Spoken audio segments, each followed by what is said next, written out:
Olá pessoal, bem-vindos ao canal Doutor Explicação. Eu sou o Dr. Gilvan Amorim e esse é seu canal de explicações médicas, o canal Doutor Explicação.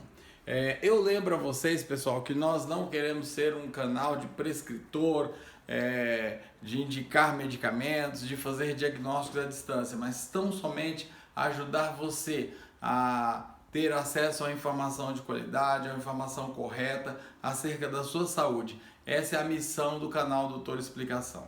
Pessoal, da última vez que nós nos encontramos, nós falamos sobre as alterações que a Covid-19 estabelece no nosso corpo. E falei sobre várias ações em vários órgãos, focando os eventos que aparecem no pulmão, mas me esqueci de dizer, pessoal, de um órgão muito importante. Então aqui está representado o fígado. Foi arte da minha filha Juliane aqui que desenhou esse fígado, com direito inclusive da vesícula biliar. E aí a gente vai precisar lembrar, pessoal, que o fígado, que o vírus, embora não seja um vírus que a gente chama de hepatotrópico, ou seja, ele não tem uma atração específica pelo fígado, como tem o vírus da hepatite B, o vírus da hepatite C, o vírus da hepatite delta, porém ele pode causar um processo de hepatite. E aquele mesmo fenômeno de microtrombose que nós descrevemos no pulmão também pode acontecer no fígado. Então fica aí a dica só para complementar aquela nossa observação no nosso último encontro. Muito bem, pessoal, hoje eu quero falar para você sobre a Covid e os grupos de risco. Muito se tem falado a respeito disso. Os grupos de risco ou as chamadas comorbidades, né? Os casos tinham comorbidades, as comorbidades pesam na Covid. Eu quero trazer um pouquinho de informação para você a respeito e quero principalmente, pessoal, responder essa pergunta aqui, ó. Por que isso importa para você? Então, ao final, nós vamos fazer um comentário focando nessa pergunta, o porquê que isso importa para você. Então, pessoal, logo do início da manifestação do número de casos da Covid, ainda fora do Brasil, se observou que determinados grupos, inicialmente pensou-se que eram só idosos, determinados grupos têm mais prevalência, têm mais adoecimento, faz mais formas graves do que outros. E aí se chamou de grupos de risco e eu quero mostrar isso para você, eu quero apresentar para você os principais grupos de risco que se conhece hoje. Em primeiro lugar, pessoal, eu quero falar do enfisema pulmonar, né? Nós conhecemos o enfisema pulmonar pelas siglas DPOC, doença pulmonar obstrutiva crônica, popularmente conhecido como enfisema pulmonar. Os pacientes portadores de enfisema pulmonar, pessoal, têm mais risco de desenvolverem formas graves da doença. Aliás, essa história de falar de fator de risco não se refere a risco de contrair, pessoal. Isso precisa ser bem entendido. Refere-se a risco de desenvolver formas graves e inclusive de vir a morrer com a Covid-19, né? Então, quando a gente fala grupos de risco, não é risco de adoecimento, mas risco de adoecer e apresentar formas graves, desenvolver insuficiência respiratória, precisar de uma UTI, precisar de um ventilador mecânico e eventualmente até evoluir de forma desagradável e vir a faltar, né? Então, esses são os fatores de risco que a gente fala. Então, o enfisema pulmonar e a asma, pessoal, embora em relação à asma se discuta muito se realmente a asma é ou não um fator de risco. O que eu posso dizer para vocês é que a asma grave e principalmente a asma descompensada deve ser sim fator de risco, deve ser considerado como um risco para a Covid-19, tá? E aí o que é asma grave, né? São quadros que precisam de medicação frequente, casos que entram facilmente em crise, aqueles que têm muitas internações hospitalares, são alguns indícios de que temos aí uma forma grave da asma. Muito bem. Pessoal, os pacientes portadores de câncer, né, estando ou não em quimioterapia, são pessoas que representam um risco maior para o desenvolvimento de formas graves da Covid. E aqui as doenças oncológicas de modo geral, O paciente oncológico, pessoal, é um paciente de maior risco diante da possibilidade de Covid-19.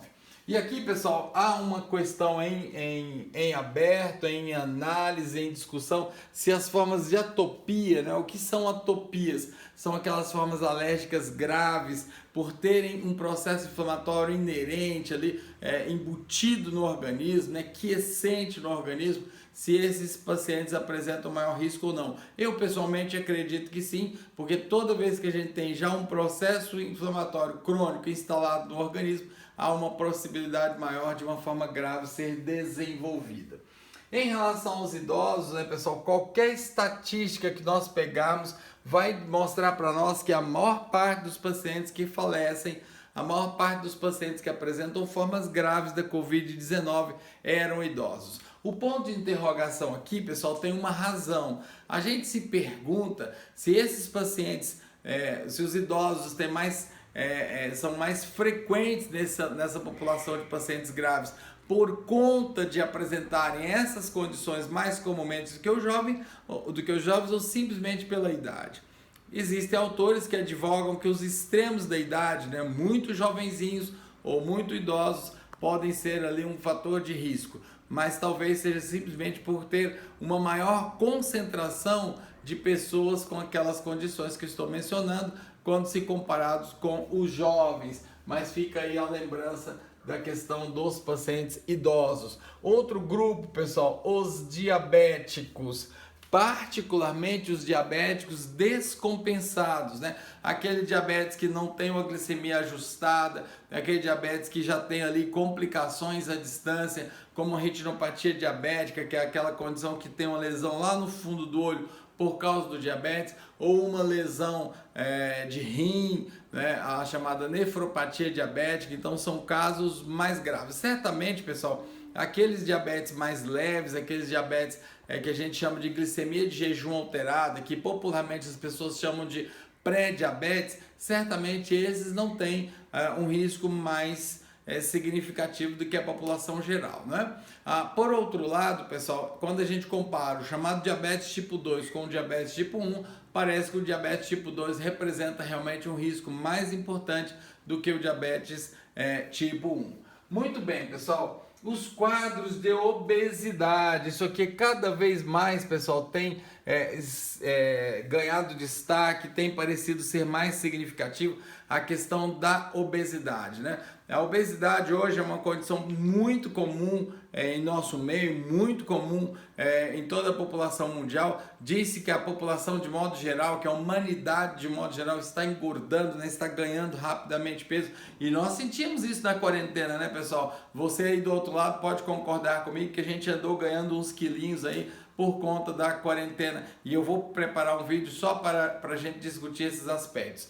Porém, pessoal, a obesidade, está claro que a obesidade é um fator de risco importante no desenvolvimento das formas graves da Covid-19. Obesidade ainda. Nessa linha, pessoal, a gente vai lembrar também da subnutrição, né? Aquela condição em que o indivíduo tem um aporte alimentar ruim, o indivíduo tem uma constituição corporal ruim, resultante da má nutrição. Então, os quadros de subnutrição também têm aí uma pegada em relação ao risco da Covid-19. Olha só, pessoal, a hipertensão arterial, né? A doença hipertensão arterial, e eu já quero comentar, pessoal, em relação à sua associação com alguns medicamentos hipotensores. Aqui não cabe, eu acho que não é a ideia de a gente discutir que medicamentos são esses, mas o que se discute no meio acadêmico, pessoal, é será que é a doença hipertensão, a doença hipertensiva que representa um risco maior para a evolução ruim, para desenvolvimento de formas graves, ou é o uso de determinadas medicações? Seja como for, pessoal, fica o alerta, os pacientes hipertensos, e principalmente os pacientes hipertensos descontrolados, aqueles pacientes hipertensos não seguidores da medicação, não seguidores dos cuidados, das orientações de dieta, aqueles pacientes hipertensos que já têm lesões nos chamados órgão-alvo, que a gente fala, né? Rim, retina, coração, que são as complicações do diabetes, da hipertensão arterial, certamente são grupos de risco mais importantes. Pessoal, e aqui eu quero lembrar, falando agora de hábitos, né? O terrível hábito do tabagismo. Esta é, pessoal, um reconhecimento, uma condição de reconhecimento recente, o tabagismo, ou seja, aquele indivíduo que tem hábito de fumar, ele tem um processo inflamatório inerente, ele tem um processo inflamatório ali fátuo, aquele processo inflamatório leve, mas ativado nas vias respiratórias, no tecido pulmonar, e possivelmente isso faz com que ele tenha um risco maior. Então, o tabagismo, e vamos lembrar, né, pessoal, não há idade, não há dose segura para o tabagismo. Você pode perguntar, puxa, eu fumo só um maço, será que eu tenho esse problema? Ou é aquele sujeito que fuma 3 maços de cigarro? Então, a primeira mensagem, pessoal, não há dose segura de tabagismo. Segunda mensagem, que tal aproveitar agora a quarentena? Que tal aproveitar o advento da Covid-19 para pensar em parar de fumar? Não apenas para pensar, pessoal, mas tomar atitude. A atitude na cessação do tabagismo é extremamente importante. Então fica aí a dica para você. Pessoal, existem alguns quadros em que nós temos a perda funcional do coração. Nós chamamos isso de a insuficiência cardíaca. Então, os quadros de insuficiência cardíaca, pessoal, particularmente aqueles quadros aí dos pacientes mais inchados, descompensados, com arritmia, eles têm uma chance maior de desenvolverem processo inflamatório mais intenso, mais importante diante da ocorrência da Covid-19. Aqui está representado, pessoal, mais um hábito de vida, né? O alcoolismo. O alcoolismo, da mesma forma que o tabagismo, é um hábito de vida que representa atualmente, é reconhecido atualmente, pessoal, como fator de risco para a Covid-19. Particularmente, pessoal, se já houver consequências como cirrose hepática, se já houver consequências como ascite, que é aquela condição em que o indivíduo tem ali um volume aumentado abdominal por conta de líquido.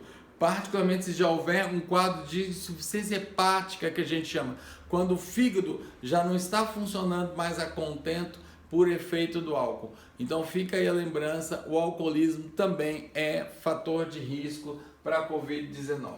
Ah, pessoal, esse é um grupo de doenças extremamente importantes, as doenças autoimunes, e aqui eu coloquei como representante eloquente do grupo o lúpus.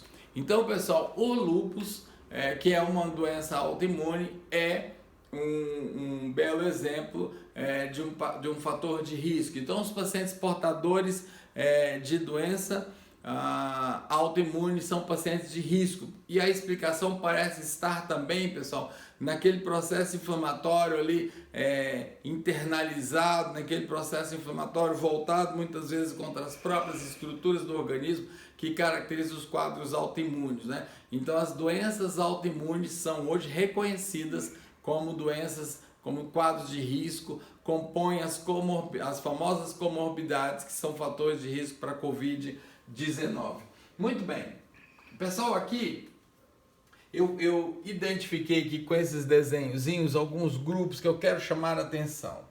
Então aqui nós temos um pratinho vazio, inclusive, com garfo e faca. Aqui nós temos uma torneira pingando água, né? E essa é a arte da minha filha Juliane. O pratinho também foi a Juliane que contribuiu desenhando. Aqui nós temos uma casinha, pessoal, evocando a questão da habitação, né? E finalmente um cifrão aqui, pessoal, relativo ao poder aquisitivo das pessoas. Pessoal, esses fatores ajuntados, eles revelam a face mais cruel da Covid-19. O pior grupo de fatores de risco, pessoal, desta condição, são exatamente os fatores associados com essas condições que eu mostrei. Condições de boa alimentação, condições de saneamento básico, ter água filtrada em casa, ter esgoto encanado, coisas tão primárias, mas infelizmente não encontradiças nos lares de todos os brasileiros. Infelizmente, condições seguras e adequadas de habitação, pessoal. Então, como que nós vamos virar para um morador de uma comunidade que tem dificuldades terríveis de moradia, como nós vamos falar para esse sujeito fazer isolamento social? Como nós vamos dizer para esse sujeito que moram 8, 10, 15 pessoas no mesmo casebre, na mesma casinhola, no mesmo barraco, como nós vamos pedir para eles ficarem em casa? Né? É uma complicação muito grande, é um fator muito intenso, é muito importante. E a questão, pessoal, do poder aquisitivo, né? Aqui representei pelo cifrão a questão do salário digno, a questão da poder aquisitivo para adquirir o que é básico para uma vida digna. Então, pessoal, como disse, esse representa, na minha opinião, a face mais cruel da pandemia, né? A face mais dura, porque a nossa sociedade não tendo feito o seu exercício de justiça social, pessoal, e isso é muito aplicável ao nosso meio. Nós temos uma diferença, uma desigualdade social muito grande, uma das piores do mundo. Então, boa parte da população, uma parte nada desprezível da população, carece de condições mínimas de saúde. E é muito importante que a gente abra uma reflexão acerca disso. É muito importante que a gente comece a pensar nessa direção, pessoal. E eu costumo dizer que não adianta a gente apontar o nosso dedo para o governo, não adianta a gente pensar nos nossos governantes que eventualmente não deram condições para essas pessoas. Nós precisamos pensar como sociedade, como parte de nós mesmos, o que nós temos feito, o que nós temos feito para mudar quadros tão dramáticos quanto é a desigualdade social. Eu acho interessante notar, pessoal, certa movimentação que a gente vem observando no meio empresarial, na sociedade de modo geral. As pessoas têm se mobilizado, quantidades vultuosas têm sido aplicadas, ou pelo menos têm sido anunciadas que estão sendo aplicadas, pessoal. E eu fico pessoalmente fazendo algumas considerações que eu gostaria de dividir com você aqui nessa nossa fala no canal Doutor Explicação. É impressionante, pessoal, observem, façam continha, é impressionante o montante que tem sido anunciado como que sendo doado para compra de medicação, para compra de álcool em gel, para compra de máscara, para compra de ventiladores, para instalação de hospital de campanha, para compra de cestas básicas e tantas outras mais iniciativas que a gente tem visto na mídia. E é interessante, pessoal, como apesar desse montante todo, como a condição ou as condições não se mudam de modo efetivo. E aí eu faço aqui, pessoal, uma reflexão. Ou esse montante anunciado não está efetivamente sendo assegurado, ou esse montante anunciado como doado tem se perdido na malha dos nossos processos burocráticos, ou ainda, e nem quero pensar nisso, tem escoado pelos meandros da corrupção, ou ainda, pessoal, a nossa chaga social é tão grave, é tão intensa, é tão importante que aquele todo montante que tem sido angariado, que tem sido doado, não tem sido o bastante para fazer sequer diferença e a gente conseguir assistir condições sociais melhores do que aquelas que temos visto hoje. Então é muito importante que nós pensemos nesse fator, pessoal, o fator de risco mais grave e esse que revela a face mais cruel da pandemia, na nossa opinião. Precisa pensar a respeito disso. E nesse sentido, pessoal, eu quero aqui aproveitar esse espaço para registrar meus cumprimentos para a professora Viviana, Lima, da Faculdade de Enfermagem da Pontifícia Universidade de Campinas, a conhecida professora Vivi. Em atividade recente para os seus alunos, ela levantou exatamente esse tema, exatamente essa forma de discussão, chamando a atenção de seus alunos para o fator de risco mais importante. Como é que se promove saúde sem condições humanas minimamente dignas para a nossa população? Parabéns, professora, e ao cumprimentar a professora, quero aproveitar esse espaço e estender meu cumprimento a todo o corpo docente da Pontifícia Universidade Católica de Campinas, aos grandes mestres que nem ouso chamar de colegas, visto o imenso saber deles em relação ao gradiente tão pequeno do nosso saber, do nosso conhecimento. Fica aqui o meu registro, o meu cumprimento a todo o corpo docente que heroicamente nesses dias tem se reinventado para trazer um ensino de qualidade à distância. Pessoal, e aí você pode estar perguntando, por que falar de fatores de risco nesse momento? Por que isso importa para você nesse momento?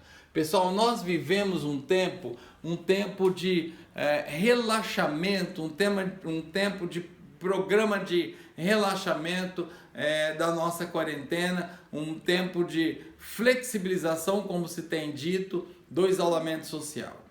E esse tempo, pessoal, vai fazer com que haja uma corrida para os shoppings, uma corrida para os lugares públicos, uma corrida para o mercado, uma corrida para o comércio. E agora vem o meu alerta. Esse é o grande momento de risco para aqueles que detêm alguma forma desses fatores de risco que eu mostrei aqui para vocês, alguma dessas comorbidades, pessoal. Então fica aqui o nosso alerta, cuidado, se você pertence a um desses grupos de risco, não se exponha.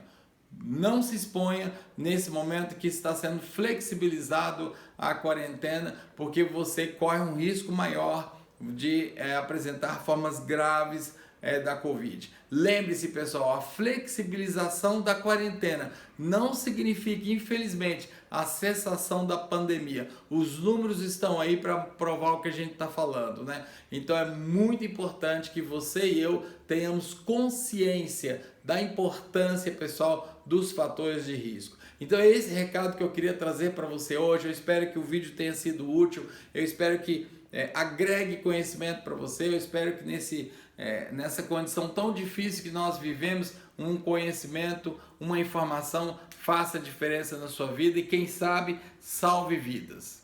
É isso, pessoal, o meu recado de hoje. Um grande abraço, obrigado pela companhia, obrigado pelo prestígio e nos vemos no próximo vídeo. Tchau, tchau!